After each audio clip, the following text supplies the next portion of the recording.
I just read of a woman who made an offering to the Lord that in financial terms was next to nothing, but in real terms it was an absolute fortune. In Mark chapter 12 verses 41 following, Jesus is in the temple precincts opposite the treasury, watching people make their offerings, observing the pride and ostentation of some and the humility of others. Maybe it was through the word of knowledge that he knew that a particular woman was not only poor, but also a widow. She had no one to lean on.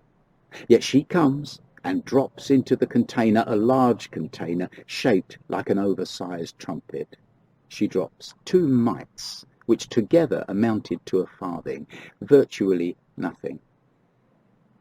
Jesus watches her go. Undoubtedly he watches her go, with love in his eyes. He knew this woman. He knew her history. He knew her difficulties and that she was surrendering all that she had at that particular time. She had love for God and she had trust in him. Jesus calls his disciples and says, "Verily, I say unto you, this poor widow cast in more than all they which are casting into the treasury. For they all did cast in of their superfluity, but she of her want did cast in all that she had, even her living." And there we have it. Einstein was right. Everything is relative. Everything is relative to everything else. They say that no man is an island, but neither is any action an island. Now this should be the greatest encouragement to us. Why? Are you a powerful prayer? A faithful prayer? Are you regular and diligent in your study of the word? Are you always ready to leave what you're doing and talk with somebody about their troubles or to share their joys? If your answer, like mine, is no, not always, then we must bear in mind that everything is relative. You see, it's not what we have, but what we have not that is taken into account by God.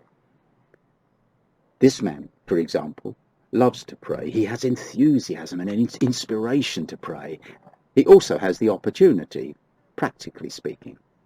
He has more time, maybe. He will get his reward for his faithful prayers. But another man has always suffered from a lack of concentration. He struggles in prayer. His mind wanders.